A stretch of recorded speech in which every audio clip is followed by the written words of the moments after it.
હવે આજે આપણે વાત કરવી છે આલ્કોહોલના રાસાયણિક ગુણધર્મો। આ આલ્કોહોલના રાસાયણિક ગુણધર્મમાં આજે આપણે વાત કરશું નિર્જલીકરણ પ્રક્રિયા, બીટા વિલોપન પ્રક્રિયા વિશે। જો આપણે આ બીટા વિલોપન પ્રક્રિયાની વાત કરીએ એટલે સ્વાભાવિક છે આમાં નિપજ આપણને કઈ મળવાની છે તો કે જો આપણને નિપજ આલ્કીન મળશે। હવે આલ્કીન નિપજ મળે એટલે એક કરતાં વધારે નિપજ મળવાની શક્યતા વધી જાય, તો એમાંથી આપણે મુખ્ય નિપજને ગોતવી પડે। અને મુખ્ય નિપજને કઈ રીતે ગોતી શકાય તો કે મુખ્ય નિપજને ગોતવા માટે આપણી પાસે એક રસ્તો છે। કયો રસ્તો છે છોકરાઓ? તો કે એને કહેવાનું છે જેત્સેવનો નિયમ। શું લખશું આપણે અહીંયા? જેત્સેવ જે છે એ જેત્સેવના નિયમ તરીકે આપણે એને ઓળખવાનું થશે। તો આ જેત્સેવના નિયમની જો આપણે વાત કરીએ તો જેત્સેવનો નિયમ કોના ઉપર આધારિત હતો? આલ્ફા હાઇડ્રોજનની સંખ્યા ઉપર। તો હવે આપણે વાત કરશું કે પ્રક્રિયા કઈ છે। તો જો પ્રક્રિયા આવી રીતે છે કે આપણે કોઈ પણ આલ્કોહોલ ઘટકની વાત કરીએ છોકરાઓ, અને એની પ્રક્રિયા જે છે એ પ્રક્રિયા આપણે કરીએ છીએ સાંદ્ર એસિડની હાજરીમાં, બરાબર। પછી તો કેવા પ્રકારનો આપણે આલ્કોહોલ લીધો છે એવી રીતે આપણને જે છે જોવા મળશે કે ભાઈ સાંદ્ર H2SO4 લેવું કે ફોસ્ફરિક એસિડ લેવું। અત્યારે આપણે જનરલ ક્રિયાવિધિ લખીએ છીએ એટલે પ્રબળ એસિડની હાજરીમાં પ્રક્રિયા કરી। તો પ્રક્રિયા જો આટલી સહેલી હશે છોકરાઓ કે અહીંયા આવી જશે આલ્ફા અને એની બાજુમાં કોણ આવી જશે તો કે બીટા। હવે પ્રક્રિયા દરમિયાન શું થાય છોકરાઓ કે અહીંથી આપણે OH ને દૂર કરશું, અહીંથી આપણે હાઇડ્રોજનને દૂર કરશું, પાણીનો અણુ છૂટો પડ્યો એટલે જે જગ્યાએથી સંયોજકતા 2T એ બે જગ્યાએ શું આવી જવાનું છે? દ્વિબંધ આવી જશે। જો આવી રીતે ખ્યાલ આવી ગયો? તો હવે છોકરાઓ આ આપણું બંધારણ કયું હતું તો કે આ આપણું બંધારણ હતું આલ્કોહોલનું। અહીંયા જે નિપજ મળી, નિપજ કઈ હતી છોકરાઓ તો કે નિપજ હતી આલ્કીન। નિપજ કઈ હતી છોકરાઓ? આલ્કીન। તો હવે આમાંથી આ જે નિપજ મળે છે એની એક સરસ મજાની ક્રિયાવિધિ આવે, અને આ આપણે ક્રિયાવિધિ શબ્દ જે વાપરીએ છીએ ને એ MCQમાં પૂછાય। કેવા પ્રકારના પ્રશ્નમાં? AR પ્રકારના પ્રશ્ન હોય એમાં પૂછાય, અને TF પ્રકારના પ્રશ્ન હોય એમાં પૂછાય। કઈ રીતે? ચાલો સમજીએ। તો અહીંયા આપણે તબક્કાવાર પ્રક્રિયા કરીએ। તબક્કા નંબર 1 આપણે શું લખશું? આલ્કોહોલ સાથે એસિડ ઉદ્દીપકનું જોડાણ। જો આપણે પહેલા તબક્કામાં શું કરશું તો કે જો આવી રીતે છોકરાઓ સાંભળો, આ આપણી પાસે એક સરસ મજાનો આલ્કોહોલનો અણુ છે આવી રીતે, એ આમ। એની પ્રક્રિયા આપણે કોની સાથે કરશું તો કે ભાઈ એની પ્રક્રિયા કરશું આપણે એસિડ ઉદ્દીપક સાથે। જો આવી રીતે હવે H+ છે એટલે સ્વાભાવિક છે ઉડતો ઉડતો ક્યાં આવી જશે છોકરાઓ તો કે જો અહીં શું બન્યું તો કે જો આવું બન્યું। હવે અહીંયા આવી ગયો હાઇડ્રોજન અને અહીંયા આવી ગયું હાઇડ્રોજન અને પોઝિટિવ ચાર્જ। હવે આપણે નિયમનિષ્ઠ ભારને આધારે શીખ્યા છીએ કે સંયોજકતા કરતા બંધ વધે એટલે એની ઉપર પોઝિટિવ ચાર્જ આવે। 11મા ધોરણમાં આવતું નિયમનિષ્ઠ ભાર। તો આનું નામ હતું છોકરાઓ આલ્કોહોલ। સાંભળો, અને આમાં એક પ્રોટોન વધાર્યો એસિડ ઉદ્દીપકમાંથી જે H+ આવ્યો ને છોકરાઓ, આ એસિડ ઉદ્દીપક હતો એમાંથી જે H+ આવ્યો એટલે આનું નામ હવે શું બન્યું ખબર છે? પ્રોટોનેટેડ આલ્કોહોલ। છોકરાઓ આને આપણે શેના તરીકે ઓળખાવશું તો કે ભાઈ આને આપણે ઓળખાવશું પ્રોટોનેટેડ આલ્કોહોલ તરીકે, આવી રીતે। હવે તો જો હવે આપણે તબક્કા નંબર 2 ની વાત કરશું। તબક્કા નંબર 2 માં શું થશે તો કે એ આપણો મેઇન તબક્કો છે, કાર્બોકેટાયનનું નિર્માણ। હવે આ પ્રોટોનેટેડ આલ્કોહોલમાંથી આપણને કાર્બોકેટાયન જોવા મળશે. તો અહીંયા આપણે પહેલા શું લખી નાખશું? વાદળું બનાવીને. તો જો આપણે વાદળું બનાવીને આવી લખી નાખશું કે ક્રિયાવિધિનો આધાર શેના ઉપર છે? જો આપણે આ ક્રિયાવિધિની વાત કરીએ છોકરાઓ, તો આ ક્રિયાવિધિનો આધાર શેના ઉપર છે? તો અહીંયા આપણે લખવાનું છે કાર્બોકેટાયનની સ્થિરતા ઉપર.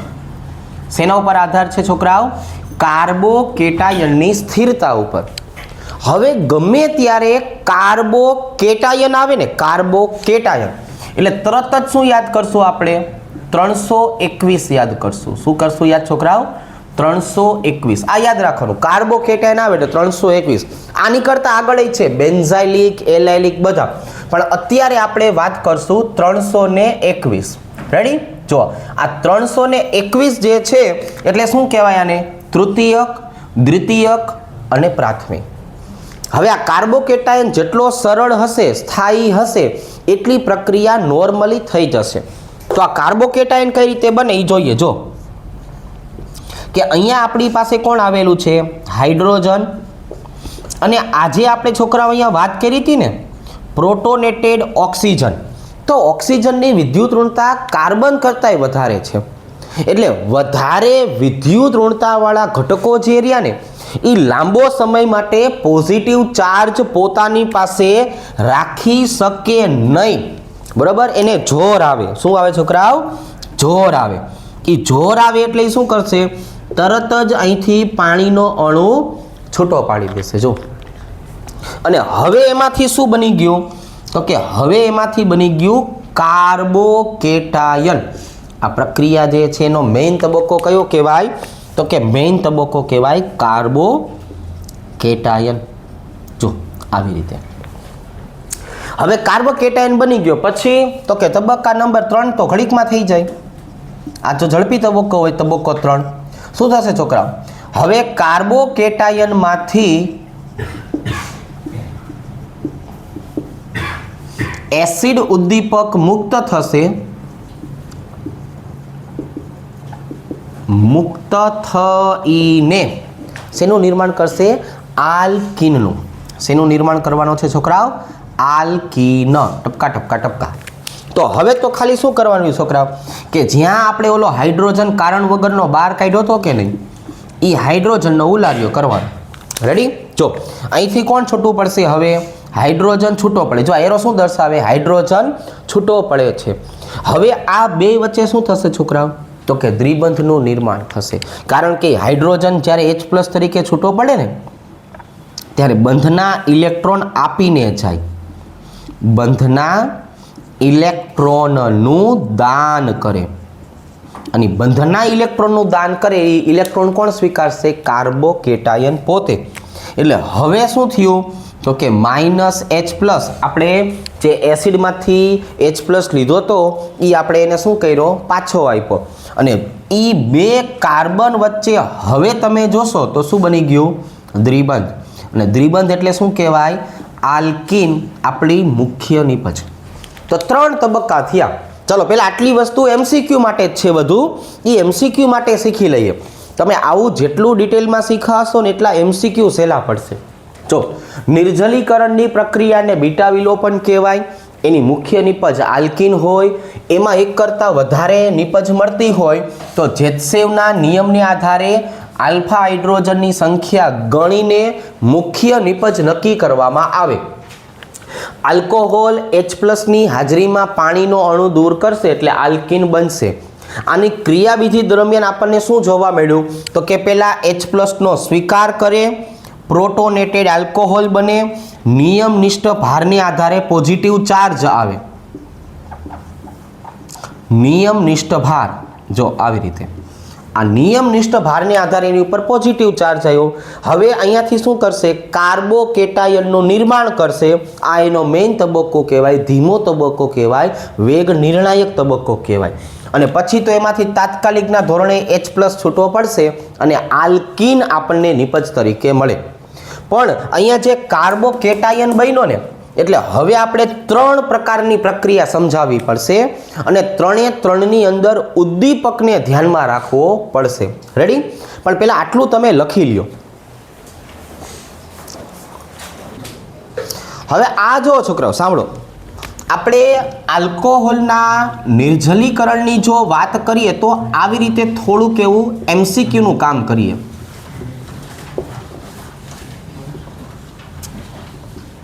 હવે આલ્કોહોલનું નિર્જલીકરણ છે એટલે આપણે શીખ્યા કે એનો સંપૂર્ણ આધાર કોના ઉપર છે? તો કે ભાઈ આની ક્રિયાવિધિમાં આપણને શીખવા મળ્યું કાર્બોકેટાયન ઉપર આધાર છે. જો સાંભળો, તો તમે છે ને આવા ઝીણા ઝીણા મુદ્દાઓને ધ્યાનમાં રાખ્યું હોય ને તો એમસીક્યુ હંમેશા સાચા જ પડે. બરાબર? એ આપણે કંઈ જવાબ પાકા કરી નાખવાથી નહીં આવડી જાય. એટલે એના માટે આવું બધું કરો.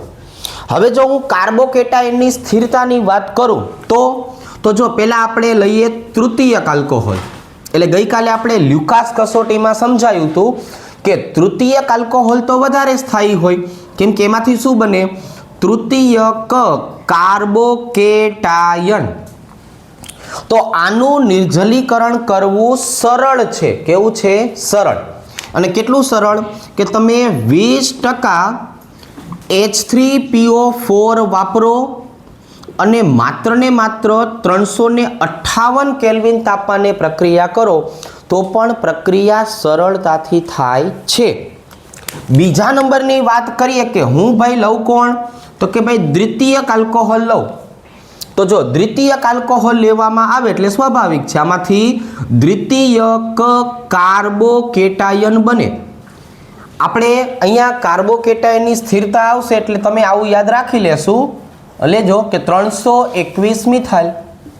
તો દ્વિતીય કાર્બોકેટાયનની સ્થિરતા આની કમ્પેરિઝનમાં ઓછી હોય. તો અહીંયા શું લખશું આપણે? તો કે અહીંયા લખશું 85% H3PO4 અને અહીંયા આવી જશે 440 કેલ્વિન તાપમાન. આવી રીતે. અને હવે જો આપણે છોકરાઓ પ્રાથમિક આલ્કોહોલની વાત કરીએ તો એમાંથી બનશે પ્રાથમિક કાર્બોકેટાયન. તો આ પ્રાથમિક કાર્બોકેટાયનની સ્થિરતા સૌથી ઓછી હોય એવું આપણે લ્યુકાસમાં શીખાતા. તો હવે આમના માટે ફરજિયાત શું વાપરવું પડશે? તો કે ફરજિયાત વાપરવું પડશે સાંદ્ર H2SO4 અને 443 કેલ્વિન તાપમાન.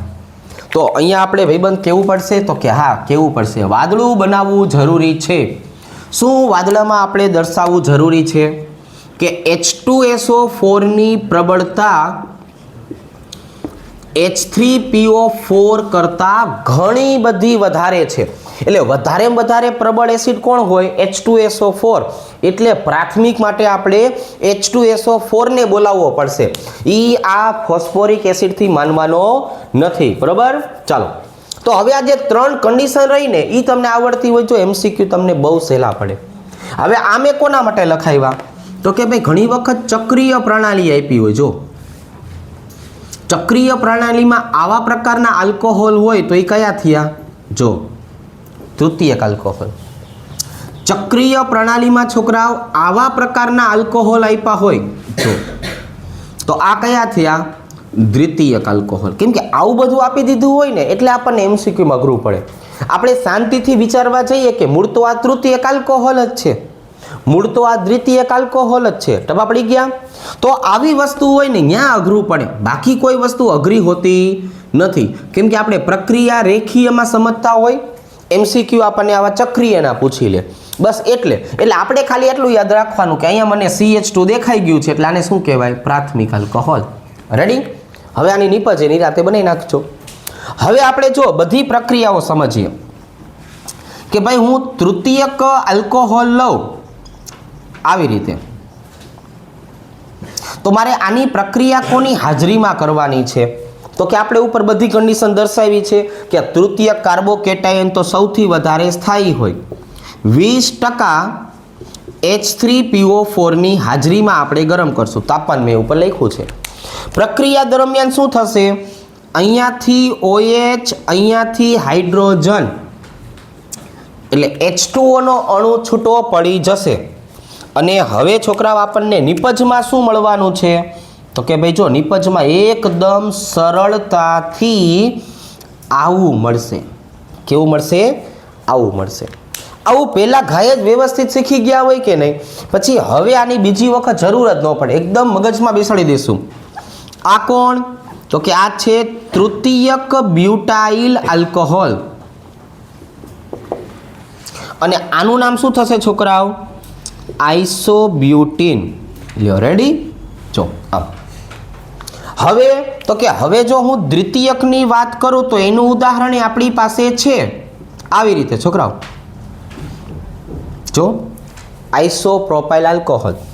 હવે તો કે આની પ્રક્રિયા થોડીક મુશ્કેલ છે, એટલે આપણે જો ફોસ્ફોરિક એસિડની સાંદ્રતામાં વધારો કર્યો, 85% ફોસ્ફોરિક એસિડ, અને થોડોક એવો ગરમ કરી નાખશું.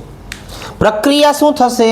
તો કે જો આ OH, આ હાઇડ્રોજન, જો પાણીનો અણુ છૂટો પડશે, એટલે હવે મને જો અહીંયા આવું જોવા મળ્યું, CH3CH ડબલ બંધ CH2.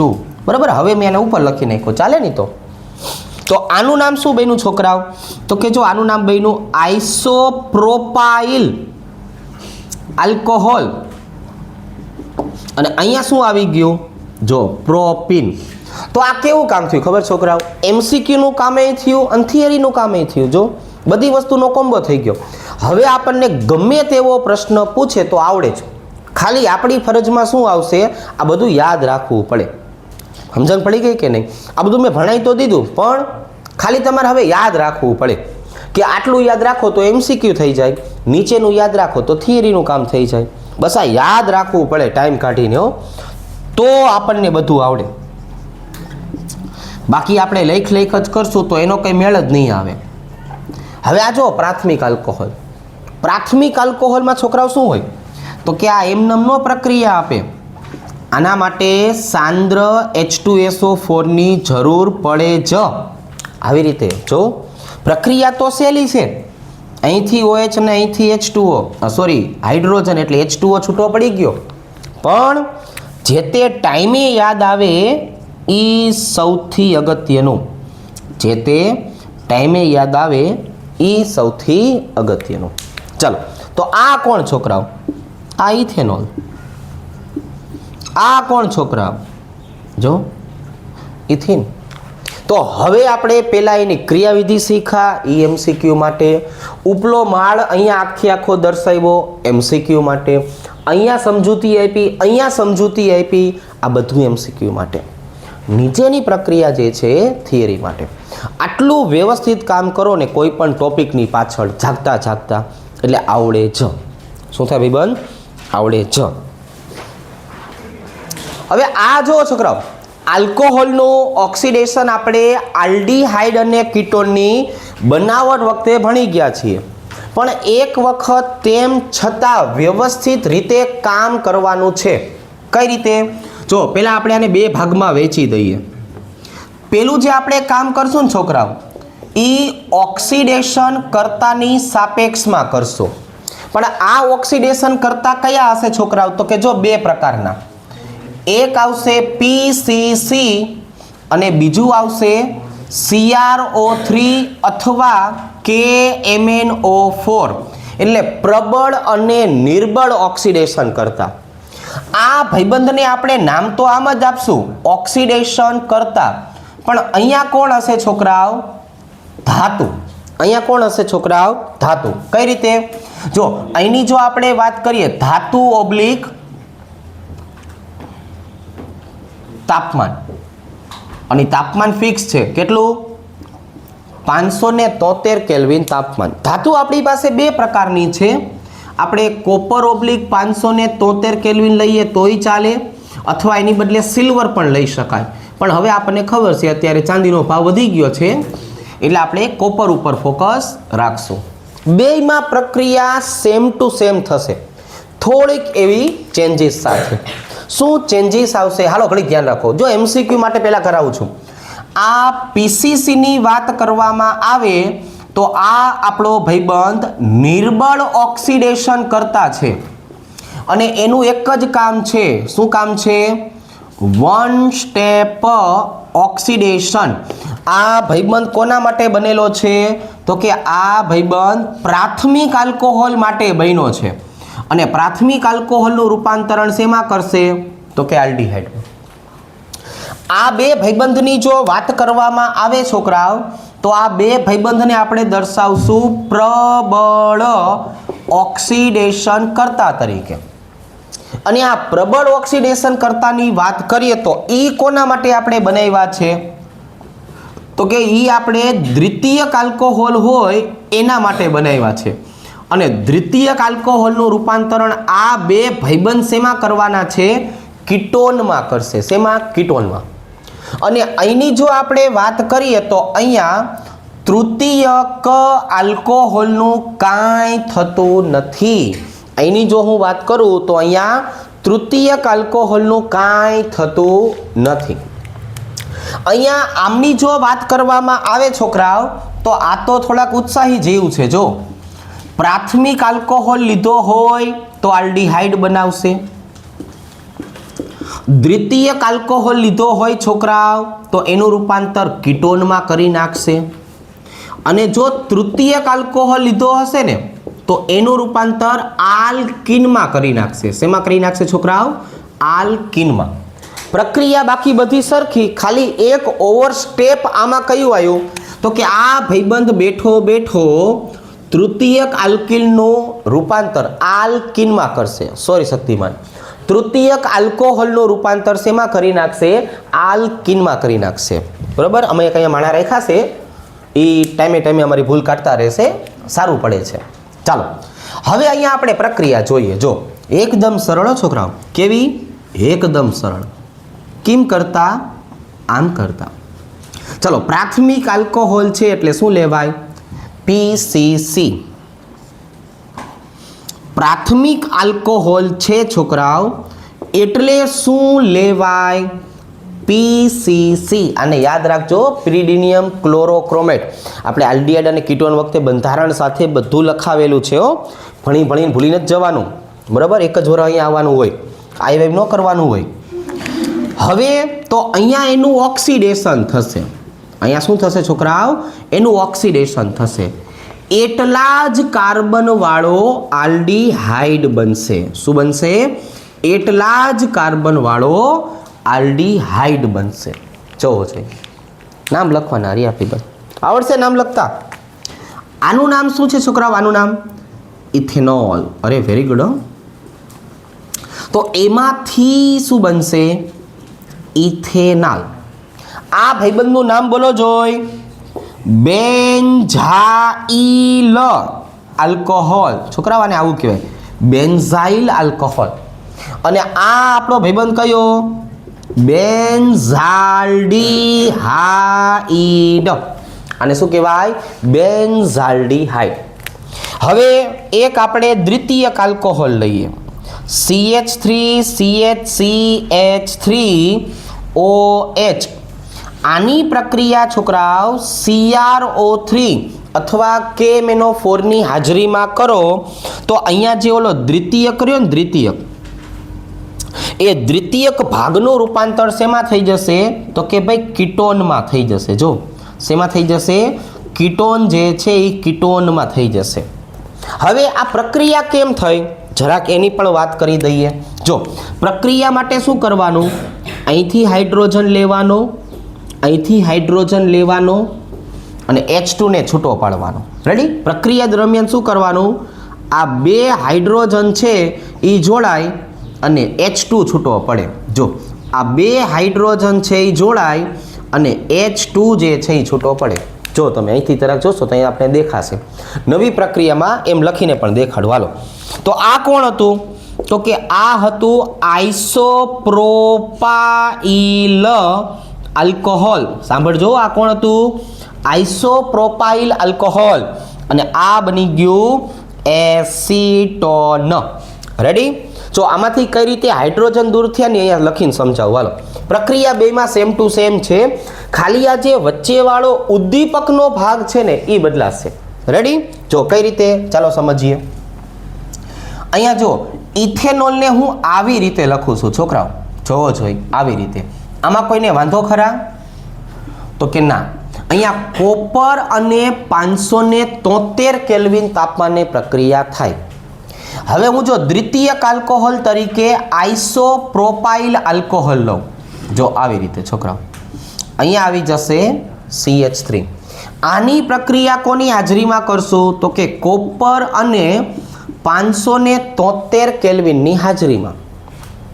હવે અહીંયા આપણે પ્રક્રિયા કોની કરશું છોકરાઓ? તો કે જો અહીંયા પ્રક્રિયા આપણે આવી રીતે કરશું. તૃતીયક આલ્કોહોલ એને આપણે આવી રીતે દર્શાવશું. પ્રક્રિયા સેમ ટુ સેમ, કોપર અને 573 કેલ્વિન. હવે સાંભળો ભાઈબંધ, કેમ પ્રક્રિયા થઈ? તો કે પ્રક્રિયા તો એકદમ સરળ છે. આમનો હાઇડ્રોજન ઉપાડવાનો, જો એક ઓક્સિજનનો અને એના કાર્બનનો, -H2, એક અહીંયાથી એક અહીંયાથી. હવે તો કે જો આ બે વચ્ચે શું બની ગયું? તો કે જો બે વચ્ચે દ્વિબંધ બની ગયો. CH3C અહીંથી અહીંથી થયો ને, એટલે જો અહીંયા ડબલ બંધ બન્યા, દેખાણા? આ હાઇડ્રોજન, જો આલ્ડીહાઇડ આમ બને.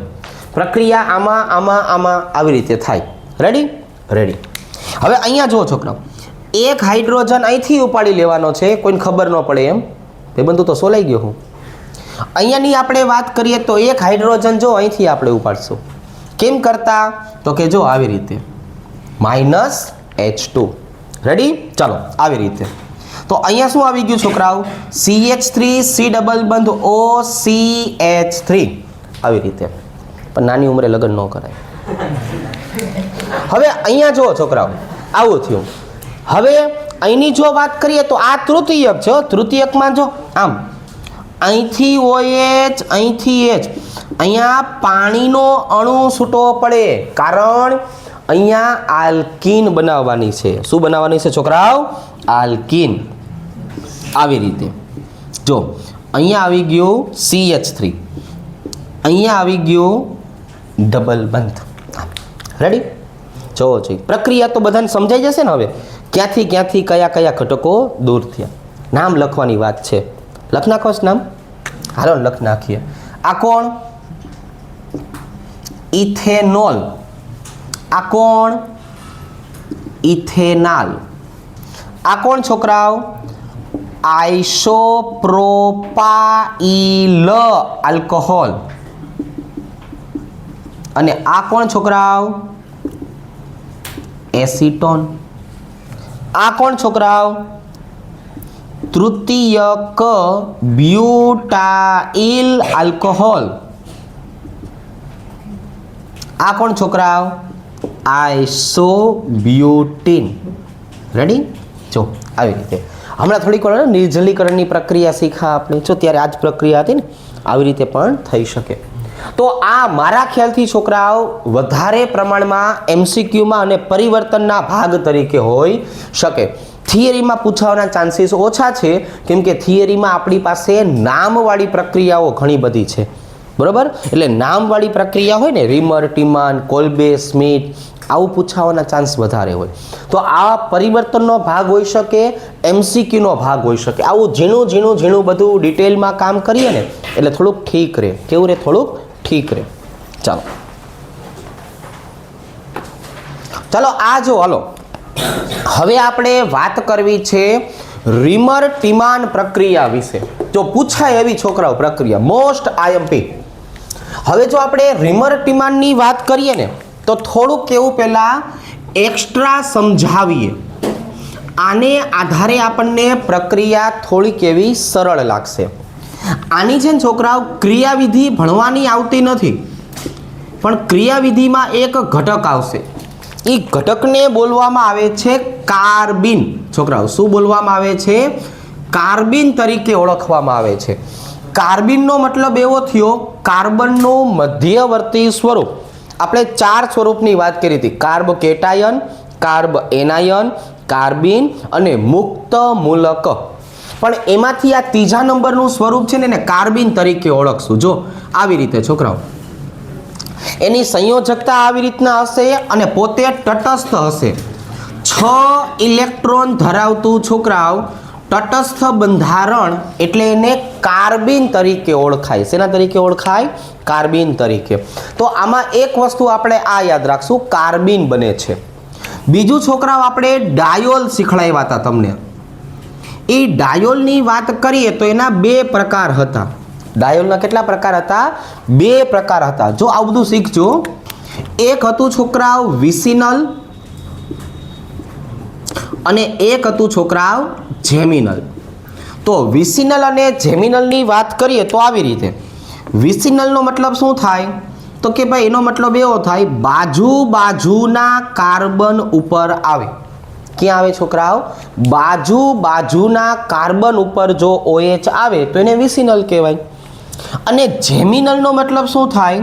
તો કે છોકરાઓ જેમિનલનો છે ને મતલબ આવો થાય. જો હું તમને બે પ્રકારના જેમિનલ સ્વરૂપ દર્શાવીશ. એક આવી રીતે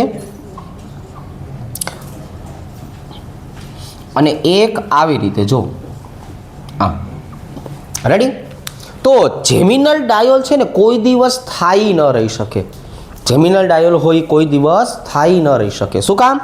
આ બે OH બાજુમાં આવ્યા ને છોકરાઓ, એટલે તરત જ રાસાયણિક પ્રક્રિયા કરશે અને જો પાણીનો અણુ છૂટો પાડી દેશે. જો આવી રીતે તરત જ રાસાયણિક પ્રક્રિયા થાય ને પાણીનો અણુ છૂટો પાડી દે.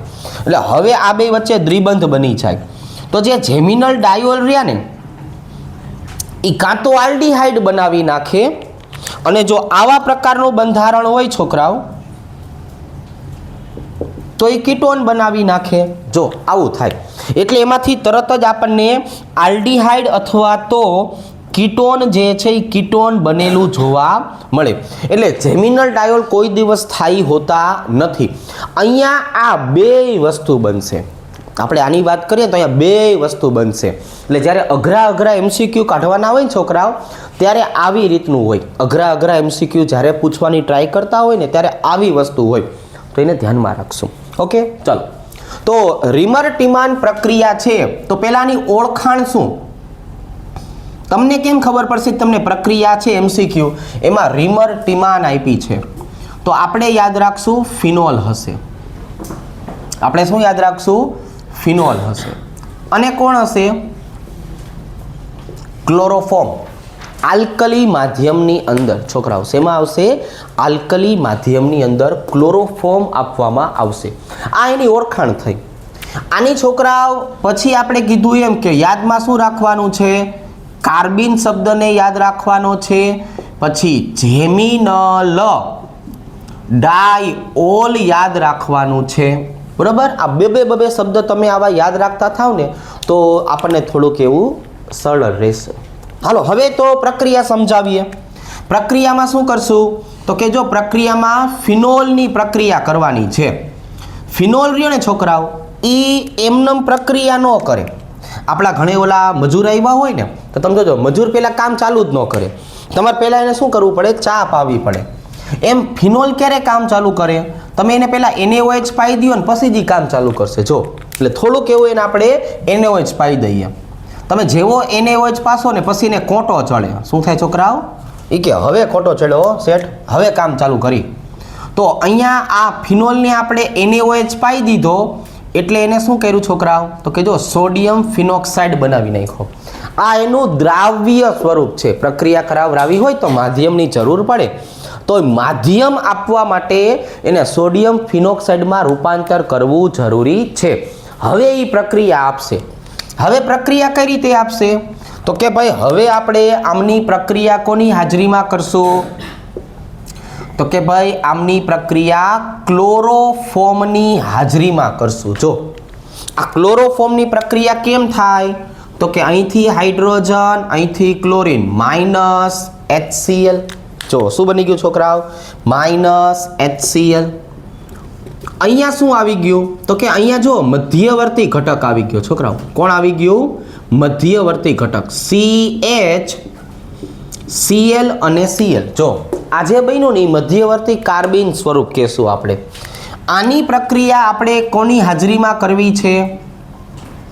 તો કે ભાઈ આની પ્રક્રિયા આપણે NaOH ની હાજરીમાં કરવી છે. જો આવી રીતે મેં બે અણુ NaOH લીધા. ગોઠવા જ એવી રીતે છે કે તમને ખબર ન પડતી હોય ને તોય તમે કહેશો કે આમાંથી શું છૂટું પડશે? ભાઈ મને બોલજો શું છૂટું પાડશો આમાંથી? અરે વાહ! આમાંથી આપણે તરત જ 2 અણુ NaCl ના કાઢી મૂકશું. જો ભાઈબંધ, હવે NaCl ના અણુને કાઢી મૂક્યા પછી શું વધ્યું આપણી પાસે? તો કે O માઇનસ Na પ્લસ, અને અહીંયા જો CH OH અને OH આમે એક સ્ટેપ વધાર્યું હાથે કરીને. મારે તમને આ શીખડાવવું પડે ને પાછું કે જો આમાં ડાયોલ બને છે. શું બને છે? ડાયોલ. શું થશે ડાયોલ પ્રક્રિયાની અંદર જોવો જોઈએ તો કે અહીંથી H અને OH છૂટો પડી જાય. જો H2O છૂટું પડ્યું. શું વધ્યું છોકરા? હવે તો કે હવે જો આપણે આ પ્રક્રિયાની વાત કરીએ તો O માઇનસ Na પ્લસ, અને અહીંયા બની ગયું CHO. શું બની ગયું? CHO. આવી રીતે. અને હવે ભાઈબંધ આનું આપણે શું કરતા શીખવાયું છે? તટસ્થીકરણ. આનું આપણે શું શીખવાયું છે? તટસ્થીકરણ કરતા શીખવાયું છે. કઈ રીતે તટસ્થીકરણ થશે? HCl લઈ લેવાનો. શું લઈ લેવાનું છોકરાઓ? HCl. ક્લોરીન અને સોડિયમ, NaCl છૂટો પડ્યો, અને હવે અહીંયા આપણને જે છે એ આપણી મુખ્ય નિપજ મળી ગઈ. અહીંયા OH, અહીંયા CHO. પણ અવળી મોટી પ્રક્રિયા MCQ શીખવા હોય ને એના માટે યાદ રાખવાની. થિયરીમાં પૂછાણું હોય તો આવું કાંઈ લખવાની દર્શાવવાની જરૂર નથી. હવે થિયરીમાં પૂછાય તો તમે આટલું લખશો તોય ચાલશે. ચાલો હાલો શીખવાડી દો. જ્યારે આ જ પ્રક્રિયા આપણને થિયરીમાં પૂછાણી હોય તો આટલી બધી વસ્તુ દર્શાવવાની જરૂર નથી. તો આ પ્રક્રિયા લખી નાખો તોય ચાલશે. પણ આટલું કામ કર્યું હોય, આ બધું લખ્યું હોય તો આમના MCQ આપણને આવડી જાય. આ એટલે બધું મેં લખાવરાયું. કઈ રીતે? હાલો, પહેલા સ્ટેપમાં શું કરી દેવાનું? NaOH પાઈ દેવાનો, અને બીજા સ્ટેપમાં શું દર્શાવી દેવાનું? CHCl3. રેડી? જો આ 2 સ્ટેપ આવી ગયા એટલે તરત જ અહીંયા શું બની ગયું છોકરાઓ? તો કે ભાઈ જો અહીંયા તરત જ આવું બની ગયું. O માઇનસ Na પ્લસ અને CHCl2. આવી રીતે. રેડી? ચાલો. અને હવે તો કે હવે છોકરાઓ આનું શું કરી નાખવાનું છે આપણે? તો કે હવે અહીંયા પહેલા સ્ટેપમાં NaOH નાખી દેશું, અને બીજા સ્ટેપમાં શું નાખી દેશું? HCl. એટલે તટસ્થીકરણ થઈ ગયું. જો આ કેમ બનાવ્યું હતું એ આપણને ખબર છે. એટલે હવે તો કે હવે ફાઇનલ સીધું જવાબ લખી નાખવાનો. અહીંયા શું આવી જશે? OH, અને અહીંયા આવી જશે છોકરાઓ આલ્ડીહાઇડ. જો જોઈ 2 સ્ટેપ જ દર્શાવ્યા મેં. થિયરીમાં પૂછે તો તમે આટલા 2 સ્ટેપમાં લખો તો ચાલે. તમે થિયરીની પરીક્ષામાં આટલું લખી શકો. પણ આ બધું શું કામ લખશું આપણે? આપણો એક પણ પ્રકારનો MCQ ખોટો પડે નહીં એટલે. ચાલો નામ લખશું આપણે. આ કોણ? ફિનોલ. આ કોણ? મધ્યવર્તી સંયોજન. અને આ કોણ? સેલિસાલ્ડીહાઇડ. આ કોણ છોકરાઓ? સેલિસાલ્ડીહાઇડ. ચલો ભાઈ, સેલિસાલ્ડીહાઇડનું ઓલું ભાઈબંધ આપણે IUPAC નામ લખવું હોય તો 2-હાઇડ્રોક્સી બેન્ઝાલ્ડીહાઇડ. અને શું કહેવાય? 2-હાઇડ્રોક્સી બેન્ઝાલ્ડીહાઇડ. રેડી? સિગ્મા પાઇબરની હમણાં થોડીક બધા બંધારણોને એક સાથે લખીને ગોતશું. રેડી? ચાલો પહેલાં આટલું MCQનું થિયરીનું બધું કામ કરી લ્યો. હવે છોકરાઓ આ જે રહ્યું ને ફિનોલનું બ્રોમિનેશન, એ 2-3 વખત બોર્ડ અને ગુજકેટમાં એનો MCQ પૂછાઈ ગયો હતો વજનની સાપેક્ષમાં. તો કઈ રીતે હોય? તો જો આપણે ફિનોલની વાત કરીએ એટલે સ્વાભાવિક છે ફિનોલ ઇલેક્ટ્રોન અનુરાગી વિસ્થાપન પ્રક્રિયા આપે. ફિનોલમાં ઓક્સિજનની પાસે અબંધકારક ઇલેક્ટ્રોન યુગ્મ છે એટલે સ્વાભાવિક છે એ ઓર્થો પેરા નિર્દેશક બને. તો હવે જો હું આ ફિનોલની વાત કરું તો ફિનોલનું પોતાનું વજન કેટલું? તો કે ભાઈ જો ફિનોલનું પોતાનું વજન 94 ગ્રામ છે. રેડી? હવે જો પાણીની હાજરીમાં બ્રોમિનેશનની પ્રક્રિયા આપે તો આવી રીતે પ્રક્રિયા થાય. તો અહીંયા આપણે 3 અણુ બ્રોમિનના લેવા પડે અને આને આપણે શબ્દ કયો વાપરતા? બ્રોમિન જળ શબ્દ વાપરતા. હવે છોકરાઓ બ્રોમિન જળનો મતલબ શું થાય ખબર છે? તો કે આ જે H2O રહ્યું ને એને ધ્રુવીય દ્રાવક કહેવાય અથવા સારી ભાષામાં કહેવાય પ્રોટીક દ્રાવક. આવી રીતે જો તો આ પ્રોટીક દ્રાવકની હાજરીમાં પ્રક્રિયા અલગ રીતે થાય. સેમ ટુ સેમ હવે હું આ બાજુની વાત કરું. અહીંની જો આપણે વાત કરીએ છોકરાઓ તો હવે તમે આ બ્રોમિનની પ્રક્રિયા CH2ની હાજરીમાં લ્યો ને, CH2ની હાજરીમાં અથવા એસિટિક એસિડ લ્યો. CH2 નો લ્યો શું લ્યો? એસિટિક એસિડ લ્યો. તો શું થાય? તો કે આ બધા રહ્યા ને એ અધ્રુવીય દ્રાવક કહેવાય. કેવા કહેવાય? અધ્રુવીય દ્રાવક. એટલે એપ્રોટીક દ્રાવક. કેવા કહેવાય? એપ્રોટીક દ્રાવક. તો હવે અહીંયા અને અહીંયા અલગ અલગ રીતે પ્રક્રિયા થશે. જો અહીંયા કેમ થશે છોકરાઓ? હાઇડ્રોજન હાઇડ્રોજન હાઇડ્રોજન આ બ્રોમિન સાથે જોડાય એટલે 3 અણુ HBr ના છૂટા પડે. તો અહીંયા શું વધ્યું છોકરાઓ? તો કે જો ભાઈ અહીંયા આવું વધ્યું કે અહીંયા કોણ આવી ગયું? OH. ચાલો અહીંયા Br Br અને અહીંયા શું આવી ગયું છોકરાઓ? જો Br. નામ લખવું હોય તો કે લખાય ને 2,4,6 ટ્રાઇબ્રોમોફિનોલ. હવે મેઇન વાત વજનની કે તમે ફિનોલ 94 ગ્રામ લ્યો તો અહીંયા બ્રોમિન કેટલો વપરાય? તો કે હું જો બ્રોમિનની વાત કરું તો બ્રોમિનનો પરમાણુ ભાર 80 છે. આવી રીતે તો અહીંયા આપણી પાસે એવા ટોટલ કેટલા થયા? 6 થયા. 6 ગુણ્યા 80 કરો હાલો તારે કેટલું થાય? 480 થાય. 480 ગ્રામ આપણે શું લેવું પડશે છોકરાઓ? તો કે જો બ્રોમિન લેવું પડશે. હવે અહીંયા કેટલો બને? તો કે જો 94 ગ્રામ હતો એમાંથી મેં 3 હાઇડ્રોજનને દૂર કર્યા એટલે 91 ગ્રામ વધ્યો. હવે 91 ગ્રામ વત્તા 3 બ્રોમિન આવ્યા એટલે 8 તરીને કેટલા થયા છોકરાઓ? 24 વત્તા 240.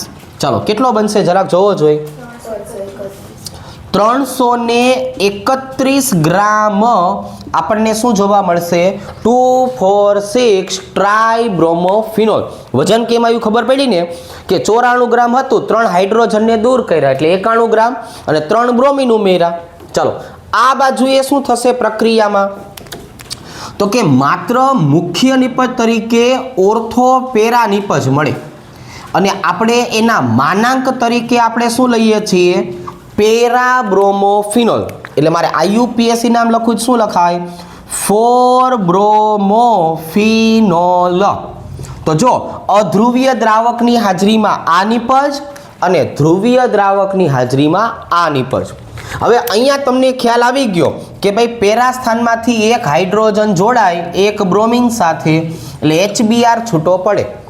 તો હવે અહીંયા જો Br2 હતું માત્ર 8 દૂને 16 160 ગ્રામ બ્રોમિન લેવો પડે.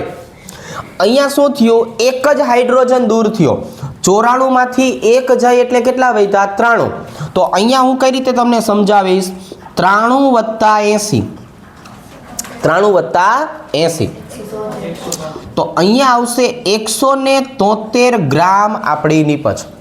હવે જો બોર્ડ અને ગુજકેટમાં પ્રશ્ન પૂછવા હોય તો આ આંકડાકીય માહિતી બદલી નાખે. બાકી ફિક્સ વસ્તુ કઈ થઈ? 94 160 173 94 480 331. હવે જેવા ત્રિરાશીના આંકડા હોય એવી રીતે નિપજ મળે. રેડી? તો આ નાનકડી વાતને આપણે ધ્યાનમાં રાખશું. ચાલો લખી લ્યો વ્યવસ્થિત.